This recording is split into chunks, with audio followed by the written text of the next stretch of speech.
Assalamualaikum warahmatullahi wabarakatuh. Salam sukses dan sejahtera untuk kita semua. Teman-teman, ketemu lagi dengan saya Samsul Hatta dalam program Asbi Corner. Dan seperti biasa dalam program Asbi Corner saya nggak sendiri. Saya ditemani saat ini oleh teman saya, Mas Adam Pepe. Muhammad Adam Pepe ya. Oke, apa kabar Mas Adam? Sehat? Sehat ya? Alhamdulillah. Nah, alhamdulillah, thank you, ini sudah hadir yang kedua kali ya berarti ya. Dua kali kita bikin konten di sini, ngobrol-ngobrol. Baik, Mas Adam, kayaknya sore hari ini kita sore-sore nih ya. Enaknya ngobrolin apa Mas Adam? Apa ya? Makanan ya? Makanan ya. Kayaknya benar deh, kayaknya kita butuh makanan ya. Dari tadi kayaknya ngobrol tanpa makanan. Nah, mungkin ini aja kali ya.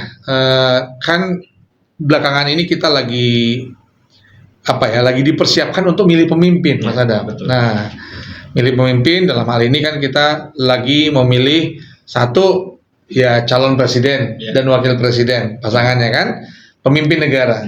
Kemudian juga kita diperlihatkan nanti ada pemimpin-pemimpin yang akan ada mewakili kita di parlemen. Nah, tapi saya ingin kita melihat dari perspektif corporate nih Mas Adam, karena Mas Adam kan cukup senior di korporasi ya. Nah, saya juga punya banget. Saya juga punya pengalaman di korporasi. Artinya supaya bagaimana sih caranya kalau di korporasi itu kita milih pemimpin, gitu ya. Mungkin ini juga bisa diterapkan dalam ketika kita memilih pemimpin, apakah itu pemimpin negara, pemimpin di parlemen yang mewakili kita, atau bahkan pemimpin di perumahan gitu ya. Nah, ini kan bisa dipakai sebenarnya. Nah, mumpung ada Mas Adam nih ya, teman-teman sekalian, kita peres nih ilmunya ya, karena beliau lama di HR ya. Nah, kalau menurut Mas Adam, gimana nih cara mencari pemimpin di korporasi, Mas? Oke, kriteria memilih pemimpin gitu ya di korporasi. Memang kalau pengalaman saya banyak di korporasi gitu Mas. Dan ketika kita di korporasi itu emang ada satu fungsi yang memang itu mempersiapkan para talenta, itu ada di namanya talent management. Oke. Nah, itu memang khusus ya? Khusus untuk mencari talent ya. Oke. Jadi memilih pemimpin itu untuk menggantikan itu tidak asal-asalan gitu. Ada kriterianya. Contoh misalkan yang pertama terkait dengan karakternya. Nah, kalau di company sebelumnya, apakah karakternya si calon successor ini sudah sesuai dengan value-nya perusahaan? Gitu ya, apakah sudah, karena ada juga nanti leader yang dia ini achieve gitu ya secara result gitu, terus kompeten, tapi karakternya ternyata nggak sesuai, tidak sesuai. Ya? Menyusahkan orang dalam artian tirani ternyata, sikut kanan sikut kiri, yang penting target tercapai gitu kan. Terus sehingga yang di bawahnya itu dia keteteran atau bahasanya tidak nyaman lah, tidak ekologis mungkin kalau di NLP gitu Jadi result tercapai tapi timnya ini kelabakan atau tidak ekologis lah. Jadi karakter itu penting sekali buat kita memilih pemimpin. Apalagi kalau misalkan di agama juga kan sudah dijelaskan ya. Saya memilih pemimpin itu yang pertama sidik gitu kan, amanah, tablik, matona gitu kan ya. Nah, pertama itu karakternya yang pertama. Ini kriteria berarti ya? Karakternya pasti harus sesuai dengan kebutuhannya. Entah itu korporasi, entah itu jadi manapun dia pemimpin ya. Nah, yang kedua tentunya dari kompetensi. Kedua kompetensi. Kompetensi apa emang yang dibutuhkan sehingga nanti dia bisa perform. Kompetensi apa gitu kan. Nah, kompetensi ini kalau di talent management tentunya kita menggunakan yang namanya assessment. Dan assessment itu tentu menggunakan standar kompetensi. Ya kan? Sehingga orang itu dikatakan kompeten ketika ya dia sudah memenuhi batas-batas kompetensi yang ditetapkan. Sehingga dikatakan kompeten gitu kan. Gitu. Nah, menurut saya penting banget kita perlu tahu bahwa orang ini kompeten atau tidak. Gitu. Nah, berikutnya terkait dengan performance. Performance. Artinya kalau dia karakternya bagus, kompetensinya ada tapi tidak perform juga Ya, Ada ya seperti itu ya gitu. Betul, betul. Jadi kalau di talent management itu kita bisa melihat performance dia tahun pertama, kedua, ketiga, apakah mengalami stagnansi atau bahkan naik turun atau bahkan ada yang setiap tahun tuh naik gitu ya. Iya, iya, iya. Nah itulah yang naik itu justru yang kita jadikan sebagai top performer. Oke. Kan itu kan. Jadi karakter, kompetensi, performance. Oke. Paling tidak tiga itu ya. Paling tidak. Nah, artinya itu kan di perusahaan ya, teman-teman juga ya, itu kan di perusahaan. Artinya di perusahaan memang ada tadi talent management yang memang sudah punya sistemnya untuk mengikuti talent tersebut ya, melihat dan mengikuti perkembangan talent tersebut. Nah, kalau misalnya kita anggaplah kita milih calon pemimpin, pemimpin bangsa kah, pemimpin tadi ya parlemen kah yang akan mewakili kita di parlemen, atau mungkin ya setidaknya pemimpin RT lah misalnya ya. Bapak kan RW ya Pak ya. Bapak kan juga RW ya gitu. Nah, artinya kan nggak ada talent management nih. Betul. Nah, tapi kalau saya tadi lihat dari yang Mas Adam sampaikan, paling tidak ada kriteria berarti ya. Tetap kita perlu punya kriteria. Betul. Gitu. Artinya setiap kita yang mau milih, ini kesimpulan ya, kesimpulan saya ya. Nanti tolong di ini kan ya, sebagai expert kan yang diundang. Artinya kalau kita mau memilih pemimpin, siapapun orang-orangnya, yang perlu kita lihat adalah apakah dia masuk kriteria atau tidak. Betul. Nah, kriteria itu berarti kita perlu punya. Betul.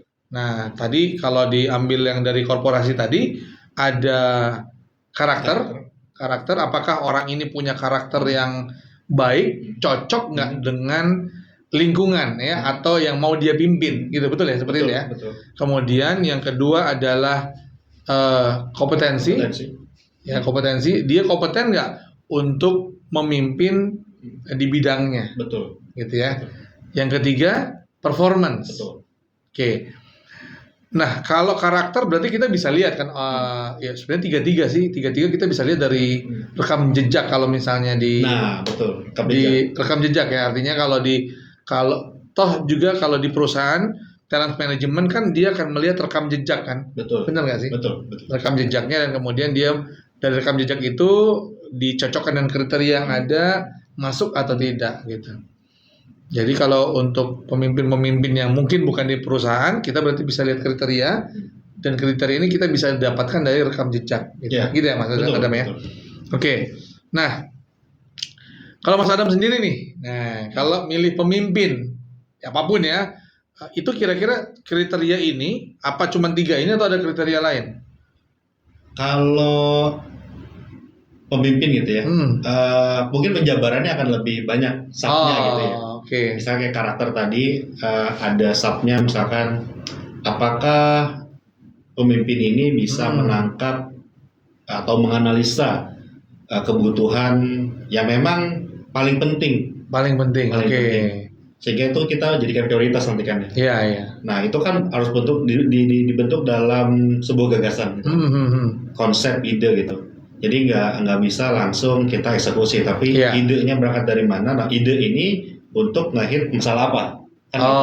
Nah untuk menangkap masalah itu kan kita perlu menganalisa lebih jauh gitu kan. Oh ada masalah ini, analisanya apa, idenya apa, inisiatifnya apa? Nyambung nggak gitu ya? Nyambung nggak gitu ya? Selain tadi karakter gitu ya. Nah pembahasan yang karakter tadi ya semuanya tetap harus ada, sidik itu kan. Dilihat dari rekam jejak segala macam. Tapi yang jelas ketika nanti ujungnya ada result, maka bagaimana seorang pemimpin itu bisa membuat sebuah perencanaan dibalut dengan strategi yang pas sehingga bisa dieksekusi secara lebih mantap dan hasilnya sesuai yang diharapkan. Oke. Gitu ya. Iya. Artinya itu yang kita bisa lihat ya. Kita bisa ambil, artinya kalau tadi kita punya kriteria, ada turunannya ya. Betul. Yang turunannya itu bisa kita juga lihat secara rinci apakah dari rekam jejak pemimpin-pemimpin, calon-calon pemimpin ini, apakah mereka masuk kriteria atau tidak, dan memenuhi tadi turunan-turunannya itu atau tidak. Mereka cukup paham nggak dengan masalah? Betul. Mereka cukup bisa membuat sebuah kesimpulan dari masalah itu enggak? Kemudian mereka bisa cukup membuat planning untuk menyelesaikan itu atau enggak gitu ya? Betul. Jadi itu juga dilihat. Selain karakter tadi. Oke. Luar biasa ya teman-teman sekalian. So kalau kita lihat di sini, siapapun pemimpinnya ya, siapapun orangnya, calon pemimpinnya, siapapun. Dan kita semua yakin ya kalau kita ngomong pemimpin negara yang sekarang lagi mau berkontestasi untuk menjadi calon presiden yang nanti naik presiden gitu ya. Juga mungkin yang di parlemen yang lagi banyak nih sekarang kita lihat dia di jalan-jalan ya. Nah, poinnya adalah kita pribadi masing-masing kita kayaknya perlu buat kriteria dulu nih. Kita punya kriteria pemimpin apa nih? Nah, dari situ kemudian kita lihat orang-orang yang disodorkan kepada kita menjadi calon-calon yang sudah memaparkan visi misinya, sudah memaparkan programnya, kira-kira masuk nggak di kriteria kita? Kita lihat rekam jejaknya, kita lihat bagaimana mereka berperilaku gitu ya. Nah, itu semua masuk kriteria nggak? Jadi dari kriteria ini kemudian kita pilih kan. Nah, sorry Mas Adam, saya mau nanya lagi satu nih. Kalau semuanya masuk kriteria, contoh ya, di perusahaan lah kita nggak usah ngambil ya. Perusahaan ada 3 orang pemimpin, semuanya masuk kriteria. Oke. Contoh kejadian Mas ya. Ini kejadian waktu saya di korporasi. Jadi kita punya satu tempat itu di daerah timur. Iya. Kita punya 3 kandidat waktu itu. Satu berasal dari daerah Sumatera, satu dari daerah Jawa, satu dari timur. Nah itu sama-sama hasilnya sama, karakternya sama, kompetensinya diukur sama, hasilnya performance juga sama. Nah, bagaimana kita memutuskan memilih di antara 3 orang ini? Gimana tuh? Nah, karena ini pemilihannya lebih berdasarkan culture. Oh, ini kita melihat ini dia ditempatkan di mana nih? Oh, ditempatkan di Indonesia bagian timur. Bagian timur. Posisinya. Oke, kita kalau untuk secara culture, terakhir culture-nya kalau orang, mohon maaf ya ini, karena memang ini secara fakta seperti itu, orang Sumatera kita taruh culture di timur, apakah bisa survive di sana? Iya. Orang Jawa apakah bisa? Bisa, sama-sama bisa. Iya. Tapi mana yang akan lebih tahan lama? Ternyata orang yang punya culture yang sama. Sama halnya ketika Indonesia, ketika misalkan kita punya 3 kriteria sama, ya kita tinggal lihat nih, apakah semua calon presiden ini mampu diterima secara baik di semua kultur yang ada di Indonesia. Yang ada di Indonesia sehingga bisa tidak berat sebelah. Walaupun dia orang Jawa, tetapi ternyata dia bisa ngayomi juga orang di Kalimantan misalkan, di Papua segala macam. Jadi tidak egosentris. Iya. Kayak gitu. Gitu ya. Jadi ada sistem adilnya lah di sana. Jadi perlu juga dilihat ya, bagaimana secara culture dia juga bisa diterima, bisa menyatu dengan berbagai ragam yang ada. Thank you Mas Adam dan teman-teman semua. Kenapa konten ini kita buat? Setidaknya kita sama-sama sadar bahwa siapapun pemimpin yang ada yang sekarang jadi calon pemimpin, semuanya saya yakin itu pasti putra-putra terbaik. Nah, tinggal bagaimana kita membuat kriteria yang menurut kita pas ya, yang cocok dengan kita, kriteria seperti apa, dan kita masukkan calon-calon itu ke dalam kriteria kita. Mana yang paling cocok, mana yang paling masuk, gitu ya Mas Adam ya. Mana yang paling memenuhi kriteria kita. Dan kemudian kita memilih. Kalau ketiga-tiganya sama, kita cek, kita lihat dari kulturnya, bagaimana dia bisa diterima oleh semakin banyak kultur di Indonesia. Karena ngomongin Indonesia kan gitu. Atau kalau bicara tentang orang di parlemen, bagaimana dia memahami orang-orang yang dia wakili. Dan seterusnya ya. Jadi itu kemudian kita lihat dulu, pastikan bahwa calon-calon tersebut betul-betul masuk ke dalam kriteria kita. Sehingga kalaupun kita memilih, ini agak-agak religius nih. Kalaupun kita memilih, kita bukan memilih atas dasar ikut-ikutan, betul ya Mas Adam ya? Kenapa? Ya kalau ikut-ikutan kita kan nggak pernah tahu kriterianya nggak masuk atau enggak, kita nggak pernah tahu gitu ya. Tidak memilih atas ikut-ikutan atau mungkin atas dasar serangan fajar. Itu saya no comment ya kalau serangan fajar ya. Ya artinya bukan yang selain kriteria kita. Ya kita ikut kriteria Mas Adam apa? Saya si X. Ya udah, karena Mas Adam si X, saya X juga deh. Bisa jadi itu tidak sesuai dengan kriteria kita. Kenapa? Karena teman-teman sekalian, yang kita pilih akan kita pertanggungjawabkan. Nah, bukan tentang siapa pilihannya, Tapi betulkah kita memilih sesuai dengan seseorang yang betul-betul sudah kita analisa dengan baik, memastikan bahwa dia masuk ke dalam kriteria kita. So, teman-teman sekalian, kita hadapi pemilihan apapun ya, karena ada pemilihan presiden, ada pemilihan untuk yang duduk di legislatif gitu ya, siapapun yang akan kita pilih, mari kita pilih dengan gembira, happy, tetap dengan semangat persaudaraan, dan yang menjadikan kita berbeda hanya kriterianya saja. Sekali lagi ya, yang membuat kita berbeda hanya karena kriteria aja, bukan karena warna. Teman-teman sekalian, terima kasih Mas Adam, thank you. Terima kasih. Assalamualaikum warahmatullahi wabarakatuh. Waalaikumsalam.